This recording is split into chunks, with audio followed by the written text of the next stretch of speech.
ও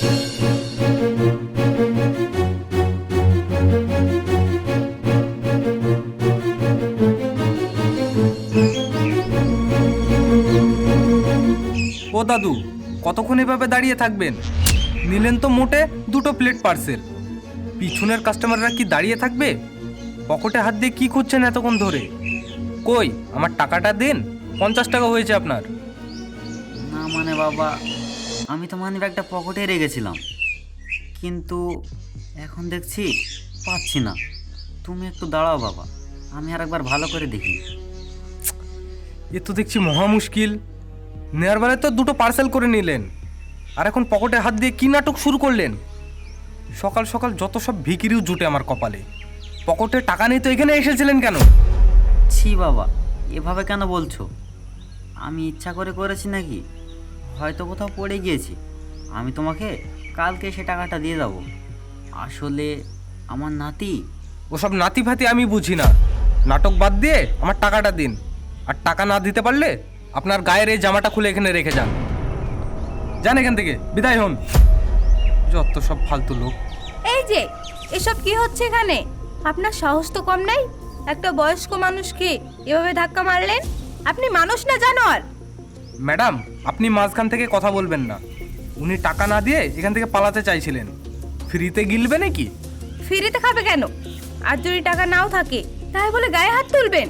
আপনার বাবা হলে পারতেন এভাবে ধাক্কা দিতে। দাদু, আপনার কোথাও লাগেনি তো?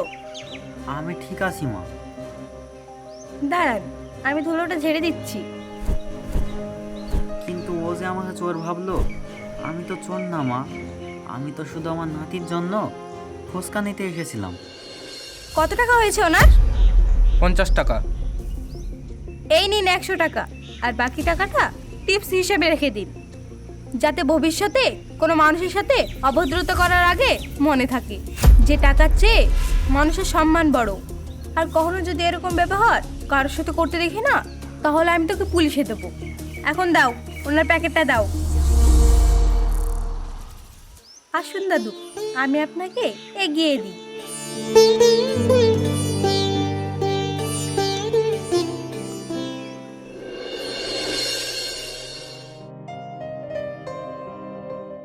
মন খারাপ করবেন না। আজকালকার দিনে মানুষের চামড়া ফর্সা হয়ে গেলেও ভিতরটা কালোই রয়ে গেছে। কি মায়া ভরা মুখ, আবার তেজ, কত সুন্দর নর্মতা, ঠিক যেন আমার মৃত বইয়ের মতন। আমার শহীদদের জন্য ঠিক এমনই একটা মেয়ে খুঁজছিলাম, যে আমার নাতিকে আগলে রাখবে, আবার অন্যায়ের প্রতিবাদও করবে। এটাই এটাই আমার শহীদদের জন্য পারফেক্ট বউ হবে। দাদু, কি হলো? এমন করে কি দেখছেন? শরীর খারাপ করছে? পানি খাবেন একটু? না রে মা, আমি ঠিক আছি। আসলে তোকে দেখে আমার খুব ভালো লাগলো। আজকালকার দিনে কেউ তো দাঁড়িয়ে থাকার সময় পায় না, আর তুই অচেনা একটা মানুষকে বাঁচাতে ছুটে এলি। মা, তোর নামটা কি? আমার নাম নীলা। বাহ, খুব সুন্দর নাম। শোন মা, তোকে একটা কথা বলবো, কিছু মনে করবি না তো? না দাদু, বলুন। তুই আমার নাতবো হবি। মানে কি বলছেন আপনি এসব? না মানে বলছিলাম কি, আমার একটা নাতি আছে, তার নাম শহীদুল। হীরের টুকরো ছেলে, দেখতেও রাজপুত্রের মতন, আর তার স্বভাবটাও মাটির মানুষের মতন। কিন্তু ওই যে কপাল খারাপ, মনের মতন কাউকে খুঁজেই পায় না। তোকে দেখে মনে হলো তুই ওর পাশে দাঁড়ালে ওকে খুব মানাবে। তুই আমার নাতি বউ হবি মা, আমার ঘরটাকে আলো করে রাখবি। আমি আপনাকে সাহায্য করেছি, তার মানে এই নয় যে আপনি যাই বলবেন সেটা আমি মেনে নেব। আপনি কিন্তু বাড়াবাড়ি করছেন। আমি এসব পারবো না, আমি আসি। আরে মা, রাগ করিস না, আমি তো বড় মানুষ, তাই মনের কথাটা হুট করে বলে ফেললাম। আসলে আমি তোকে যাচাই করছিলাম না, আমি শুধু আমার মনের ইচ্ছাটা বললাম। আচ্ছা ঠিক আছে, বিয়ে টিয়ে ছাড়, কিন্তু তুই যে আমার জন্য টাকাটা দিলি সেটা তো আমাকে শোধ দিতে হবে, তাই না? ধুর দাদু, ওসব টাকা দিতে হবে না। আপনি ওটা আপনার নাতিকে খাইয়ে দেবেন। ভাববেন আমি দিয়েছি। না মা, তা হয় না, ঋণী হয়ে থাকতে নেই। এই নে, এটা আমার কার্ড, এখানে আমার নাম আর নাম্বার আছে। আমাকে যেহেতু তুই দাদু বলে ডাকলি, তাই বলছি, জীবনে কখনো যদি বিপদে পড়িস বা কোনো দরকার হয়, রাত দুপুর হোক বা ভোর, তুই শুধু এই নাম্বারে একবার ফোন করবি। মনে রাখবি, তোর এই দাদু তোর জন্য সব কিছু করতে পারে। আচ্ছা রাখলাম, কিন্তু ফোন করার আর দরকার হবে না দাদু। আমি নিজের সমস্যা আমি নিজেই মেটাতে পারি। কে জানে মা, কখন কাকে দরকার পড়ে। রাখলি যখন, তখন কথা দে, বিপদে পড়লে অবশ্যই ফোন করবি। আচ্ছা বাবা, ঠিক আছে, কথা দিলাম। এবার আপনি সাবধানে বাড়ি যান, আর ওই ফুচকাগুলো আপনি আপনার নাতিকে দেবেন। আমি আসি দাদু, আমার দেরি হয়ে যাচ্ছে। আচ্ছা মা, সাবধানে যাস। আসতে তো তোকে হবেই মা, আমার শহীদুলের কপালে তুই আছিস। আজ হয়তো বুঝলি না, কিন্তু কাল তোকে আসতেই হবে।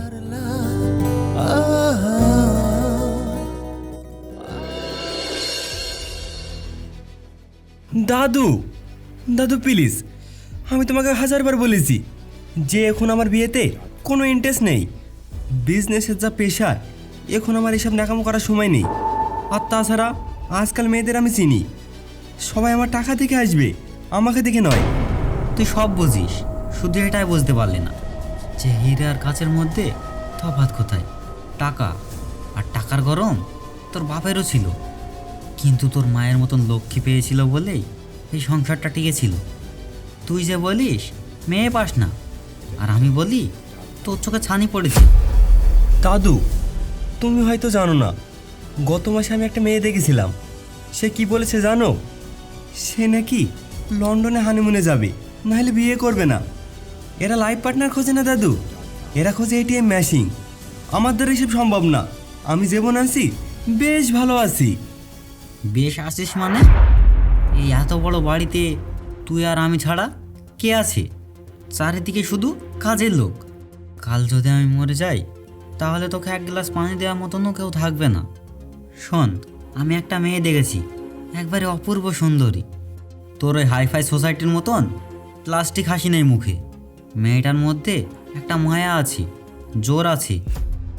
আবার তুমি আবার রাস্তাঘাটে কাউকে ধরে এনে নাতিব বানানোর প্ল্যান করছো? দাদু, তোমার এই চরিত্রটা বন্ধ করো। আমি যাকে তাকে বিয়ে করতে পারবো না। স্ট্যান্ডার্ড বলে তো একটা ব্যাপার আছে নাকি? স্ট্যান্ডার্ড? তোর ওই স্ট্যান্ডার্ড ধুয়ে কি আমি পানি খাবো? আমি যাকে পছন্দ করেছি সে যদি তোর এই বড়লোকি চালের ভীমরতি না ছুটিয়ে দেয়, তাহলে আমার নাম শাহিন চৌধুরী নয়। দাঁড়া, আমার ফোন বাজছে। কে আবার এই অসময়? কে আবার ফোন করবে? নিশ্চয়ই তোমার সেই ক্লাবের বুড়ো বন্ধু কোনো। টাস খেলতে হয়তো পার্টনারে কম পড়ছে, তাই হয়তো ফোন করছি। চুপ কর তো। হ্যালো, কে? হ্যালো দাদু, আমি নীলা বলছি। ওই যে সকালে আপনার সাথে আমার দেখা হলো। ও নীলা, আপনি ঠিকঠাক বাড়ি পৌঁছিয়েছেন তো? শরীর ঠিক আছে তো আপনার? হ্যাঁ মা, আমি পৌঁছে গেছি, কিন্তু মা দাদু, দাদু কি হলো? আপনার গলা এরকম লাগছে কেন? দাদু কথা বলুন। মারে, হঠাৎ করে বুকের ভেতরটা কেমন করছে, খুব যন্ত্রণা হচ্ছে মা। মনে হচ্ছে আর বাঁচবো না, দমটা আটকে আসছে। দাদু, কি হলো? তুমি এমন করছো কেন? ডাক্তার ডাকবো? চুপ কর তুই, আমাকে একটু শান্তিতে কথা বলতে দে। হ্যালো নীলা, মা তুই কি একটু আসতে পারবি?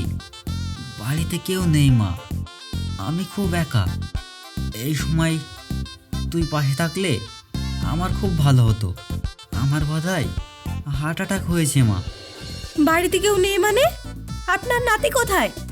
দাদু, আপনি কোনো চিন্তা করবেন না, আমি এক্ষুনি আসছি। আপনি একদম নড়াচড়া করবেন না, ঠিক আছে? আমি আসছি। আপনার ঠিকানাটা বলুন দাদু, এক্ষুনি বলুন। চৌধুরী ভিলা, সল্টলেক সেক্টর 5-এর একদম শেষে। ওখানে এসে আমার নাম বললেই আমার ভাইটা দেখিয়ে দেবে। তুমি তাড়াতাড়ি এসো মা, আমি আর কথা বলতে পারছি না। আমি ফোনটা রাখলাম। দাদু, এটা কি ছিল? তুমি তো দিব্য সুস্থ আছো, আর ফোনে মিথ্যা হার্ট অ্যাটাকে নাটক করলে যে, তাও আবার ওই মেয়েটার সাথে। তুই বুঝবি না, এটাকে বিজনেসের ভাষায় স্ট্র্যাটেজি বলে। বাঘকে ডেরায় আনতে গেলে একটু তো টোপ ফেলতেই হয়। তুই এখন যা তো এখান থেকে। মেয়েটা এলে যেন তোকে সামনে না দেখে। ও ভাবে আমি এক অসহায় বুড়ো। ও তোকে এখানে দেখলে সব প্ল্যান ভেস্তে যাবে। যা, তুই ওপরে যা। তুমিও না সত্যি দাদু, কে জানে কাকে ডেকে আনলে। আমি ওপরে যাচ্ছি, তোমার এই নাটকে আমি নেই। তবে সাবধান, মেয়েটা যদি ফ্রড হয় আমি কিন্তু পুলিশ ডাকতে দুবার ভাববো না। যা যা, পুলিশ ডাকার দরকার হবে না।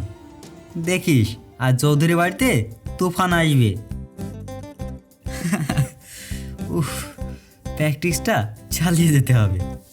মেয়েটা এসেছে তো দেখে আমি হাসছি না না। আহ, উফ, মরে গেলাম রে।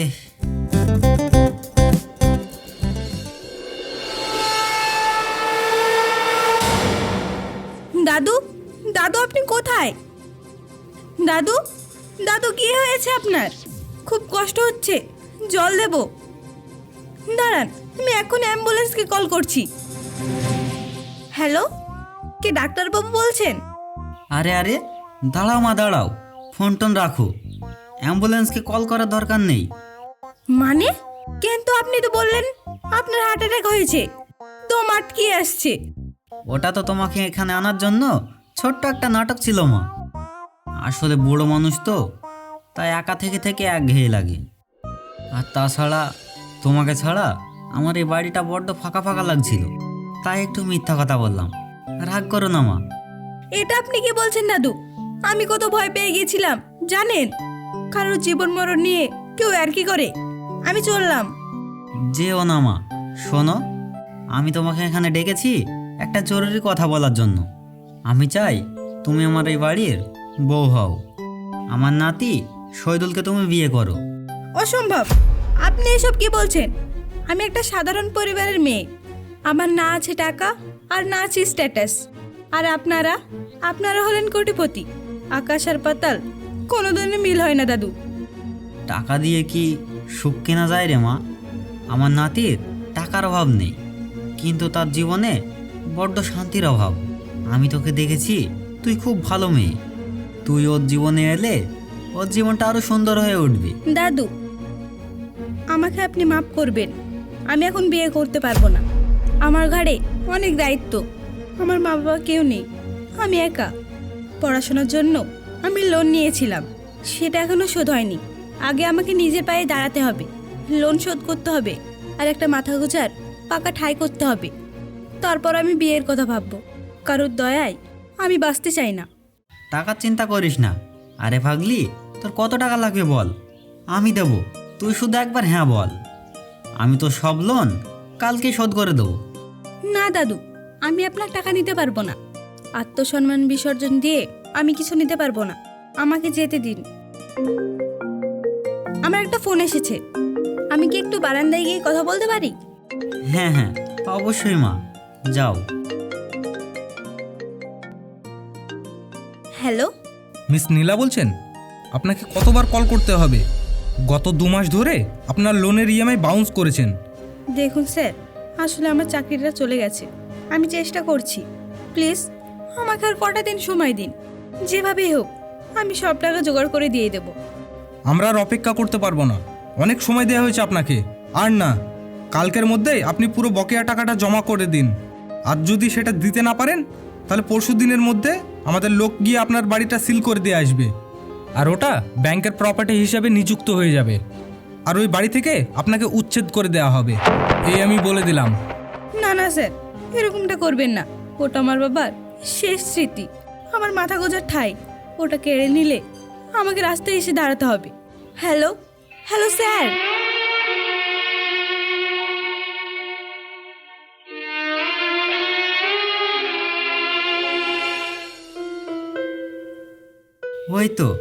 ওই তো নীলা এসেছে। আয় মা আয়। এই দেখ, এটা হলো আমার নাতি শহীদুল। একদম রাজপুত্রের মতন না?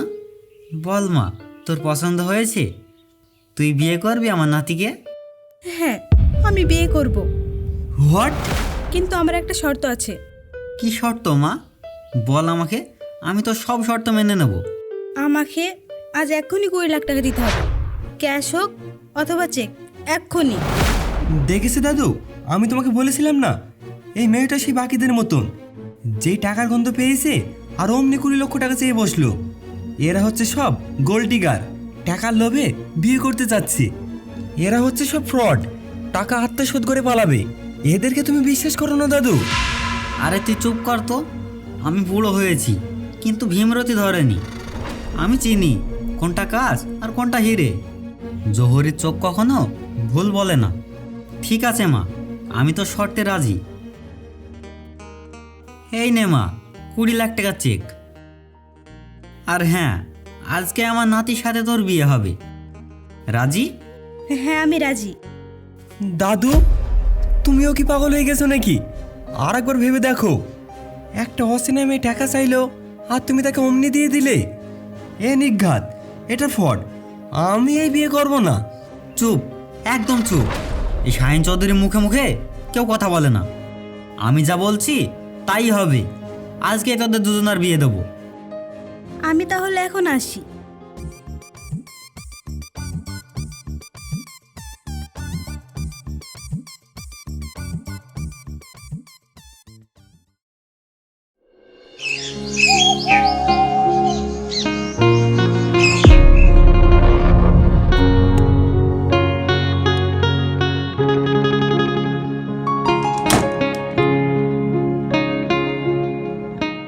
এই নিন দাদু, আপনার চা। বস।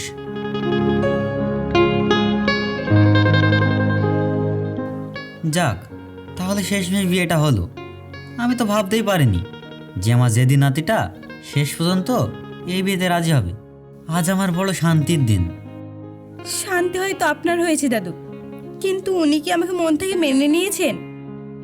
রেজিস্ট্রি অফিসে তো আমার দিকে একবারও তাকায়ও নেই। আমার খুব ভয় করছে দাদু, উনি যদি কোনো দিন। ওসব নিয়ে তুমি একদম ভেবো না দিদি ভাই। ও একটু রাগী হতে পারে, কিন্তু ওর মনটা। এই ভর দুপুরবেলা আবার কে ফোন করলো? হ্যালো। স্যার স্যার, ছোট দাদার গাড়ি অ্যাক্সিডেন্ট হয়েছে। কে, মুর্শিদা? হাইওয়েতে একটা লরির সাথে। আমি আর বলতে পারছি না। কি হয়েছে? তুই কাঁদছিস কেন? ওনাকে রক্তমাখা অবস্থায় ওটিতে ঢোকালো। ডাক্তার বলল ওনার অবস্থা খুব ক্রিটিক্যাল। কি বললি? শহীদুল অ্যাক্সিডেন্ট? ওটিতে? দাদু, কি হয়েছে? কার অ্যাক্সিডেন্ট? আপনি তাড়াতাড়ি আসুন স্যার, ছোট দাদা বোধহয়। হ্যাঁ হ্যাঁ, আমি আসছি, আমি এক্ষুনি আসছি।